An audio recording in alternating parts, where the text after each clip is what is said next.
जय हिंद, जय भारत दोस्तों। मैं पुष्पेंद्र गौड़ पुनः आप सभी का स्वागत करता हूं मेरी चैनल गणित की चौपाल पर। दोस्तों, कक्षा 9वीं में अध्याय 10 वृत्त हमारा लगातार चल रहा था। इसमें कुछ महत्वपूर्ण प्रमेय हमने की थी। एक महत्वपूर्ण प्रमेय और बचती है, वो है चक्रीय चतुर्भुज से संबंधित प्रमेय 10.11। और प्रमेय यह है कि किसी चक्रीय चतुर्भुज के सम्मुख कोणों का योग 180 डिग्री होता है। अब सबसे पहला प्रश्न है, चक्रीय चतुर्भुज किसे कहते हैं? तो ऐसा चतुर्भुज जिसके चारों शीर्ष एक वृत्त पर स्थित हो चक्रीय चतुर्भुज कहलाता है। ऐसा चतुर्भुज जिसके चारों शीर्ष एक वृत्त पर स्थित हो चक्रीय चतुर्भुज कहलाता है।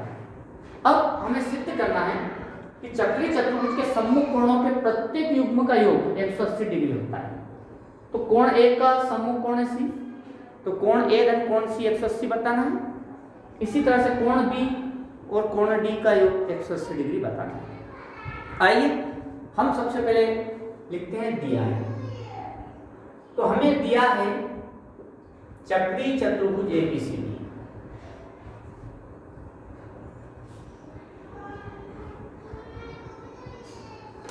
सिद्ध करना है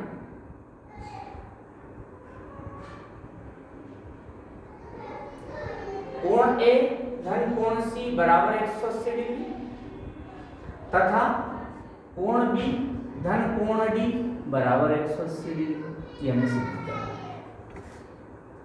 उपपत्ति, अब इसको हम हल करते हैं। तो हमने दो शीर्षों को मिलाया ओ से, जैसे ए से ओ को मिला दिया और ओ को सी से मिला दिया। अब ऐसा करने से क्या हुआ कि जो चाप AC है वो केंद्र पर एक कोण बनाता है, कोण AOC। और आप जानते हैं कि किसी चाप के द्वारा, ये एक AC जो चाप है, किसी चाप के द्वारा केंद्र पर बनाया गया कोण शेष भाग में किसी बिंदु पर बने कोण का दोगुना होता है। किसी चाप के द्वारा केंद्र पर बनाया गया कोण वृत्त के शेष भाग में किसी बिंदु पर बने कोण का दोगुना होता है, बराबर दो कोण बी समीकरण 1। ये आया हमारी प्रमेय से। लेकिन इसका उल्टा भी आप देखें तो एक चाप इधर भी है, AC, ये वाला चाप। तो ये जो चाप है AC, ये भी तो केंद्र पर कोण बना रहा है ना। ये वाला चाप जो है पूरा AC, ये भी तो केंद्र पर कोण बना रहा है। तो उसके दूसरे हिस्से में भी यही बात लागू होती है कि किसी चाप के द्वारा केंद्र पर बनाया गया कोण, तो इसको हम लिख देते हैं कोण COA।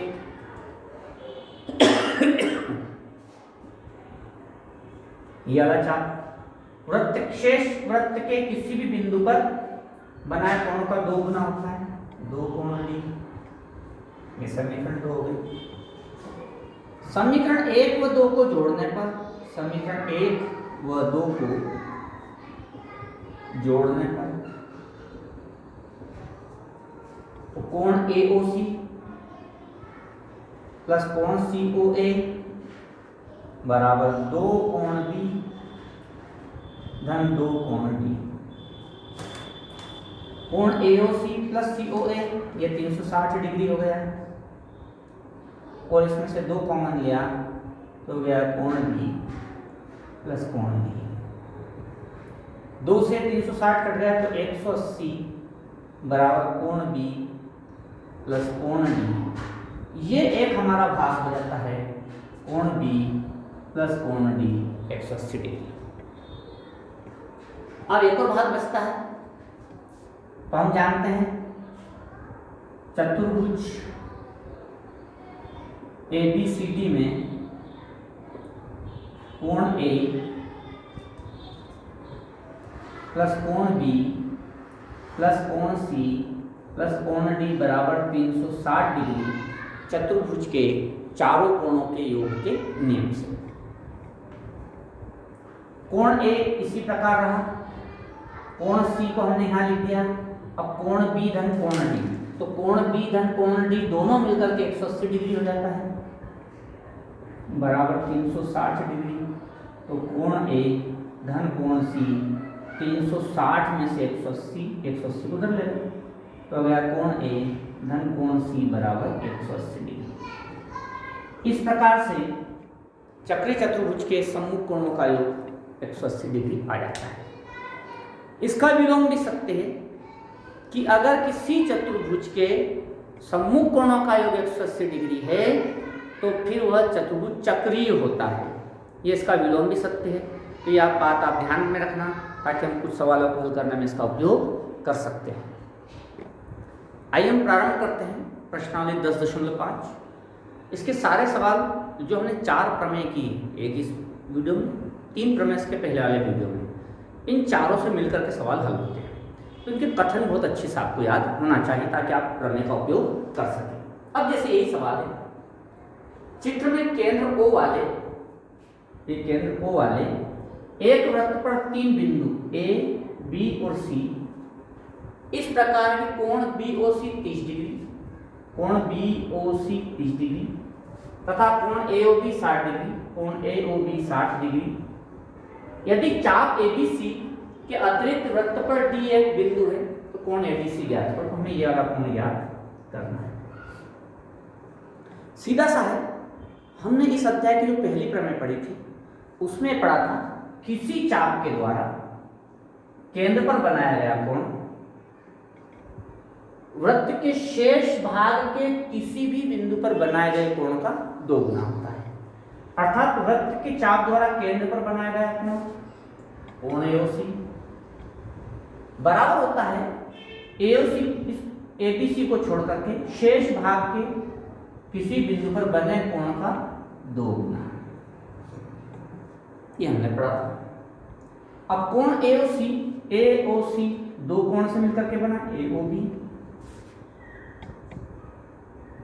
प्लस कोण BOC, ये AOC 2 कोणों से मिलकर के बना बराबर 2 कोण D। अब कोण AOB है 60 डिग्री, कोण BOC है 30 डिग्री बराबर 2 कोण D, तो 90 डिग्री बटे 2 बराबर कोण D, जिसको हम ADC कहेंगे। इसको इससे काटा तो आ गया 45 डिग्री बराबर कोण ADC। तो इस प्रकार से तो कोण ADC है, इसका मान हो गया 45 डिग्री। तो प्रमेय को बहुत अच्छे से समझिए, उनके स्टेटमेंट को बहुत अच्छे से ध्यान में रखिए ताकि आप उनका उपयोग भली भांति कर सकें। हमारा अगला प्रश्न है प्रश्न क्रमांक 2। किसी वृत्त की एक जीवा वृत्त की त्रिज्या के बराबर है। मान लें कि वृत्त की एक जीवा है जो कि उसकी त्रिज्या के बराबर है, अर्थात OA बराबर OB बराबर AB, ये आपस में बराबर है। सीधा सा है, ये समबाहु त्रिभुज बन गया। ठीक है। जीवा द्वारा लघुचाप के किसी बिंदु पर अंतरित कोण ज्ञात कीजिए। ये जो जीवा है ये लघुचाप के किसी बिंदु पर, ये दीर्घचाप है और ये लघुचाप है, इसके किसी बिंदु पर ये जो कोण अंतरित है ये हमें ज्ञात करना है। तथा दीर्घचाप के किसी भी बिंदु पर भी अंतरित कोण ज्ञात कीजिए, और ये जो दीर्घचाप है इसके भी किसी भी बिंदु पर अंतरित कोण ज्ञात कीजिए। तो हमें कोण D भी ज्ञात करना है। ठीक है। हल। अब हल में हम देखते हैं कि त्रिभुज AOB एक समबाहु त्रिभुज है, त्रिभुज AOB एक समबाहु त्रिभुज है। अतः कोण AOB बराबर 60 डिग्री। तो ये कोण AOB हो गया आपका 60 डिग्री। ठीक है, ये 60 डिग्री हो गया। तो अभी हम मान लेते हैं कि जो चाप AB है, ये जो चाप ACB है, ये केंद्र पर जो कोण बनाता है वो 2 गुना होता है शेष भाग, वृत्त के शेष भाग में बने हुए कोण के। तो यहाँ पर जो कोण AOB हो गया उसका मान हो गया 2 कोण D। क्यों? क्योंकि हम जानते हैं किसी चाप के द्वारा वृत्त पर बनाया गया कोण वृत्त के शेष भाग में किसी भी बिंदु पर बनाए गए कोण का 2 गुना होता है। तो शेष भाग में बिंदु डी है, इस पर बने कोणों का 2 गुना होता है। अब ए ओ बी हो गया 60 डिग्री, 2 कोण डी 60/2 30 डिग्री, तो कोण डी हो गया हमारा 30 डिग्री। लेकिन कोण सी पूछा है हमें, तो आप देखेंगे कि ए सी बी डी एक चक्रीय चतुर्भुज हो गया। ये अब ये चक्रीय चतुर्भुज हो गया, तो चक्रीय चतुर्भुज ए सी बी डी में और चक्रीय चतुर्भुज के सम्मुख कोणों का योग 180 डिग्री होता है। यह भी हमने सिद्ध किया है। कोण डी धन कोण सी बराबर 180 डिग्री। कोण डी आप निकाल चुके हैं, कोण सी ज्ञात करना है।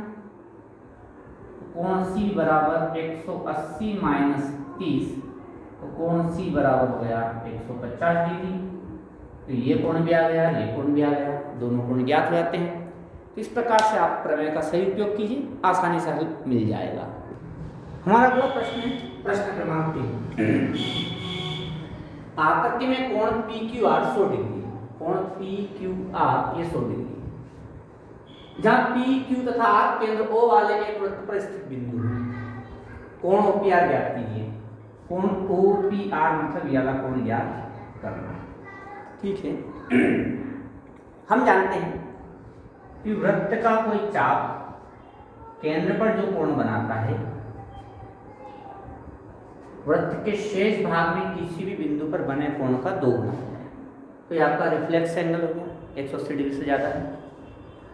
तो reflex angle P O R बराबर 2 कोण क्यू। ये 180 से ज्यादा, इसलिए हम उसको रिफ्लेक्स एंगल कहेंगे।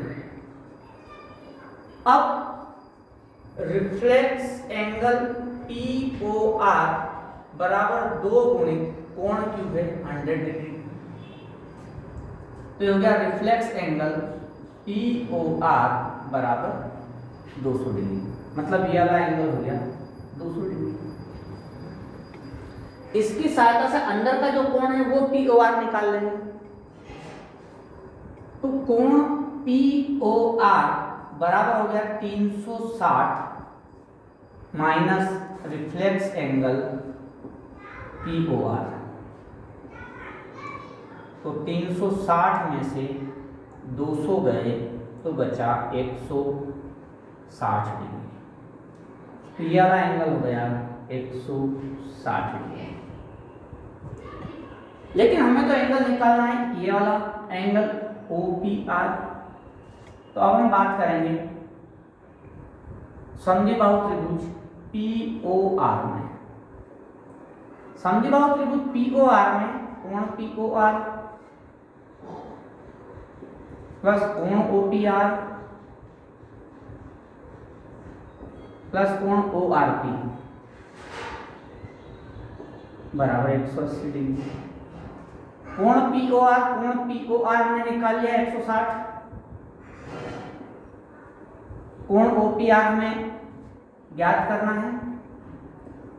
लेकिन ये जो कोण है ये भी इसके बराबर ओ पी आर के बराबर है, क्योंकि समद्विबाहु त्रिभुज ओ पी बराबर ओ आर, क्योंकि ये त्रिज्या है, ये दोनों बराबर, इसलिए कोण बराबर होंगे।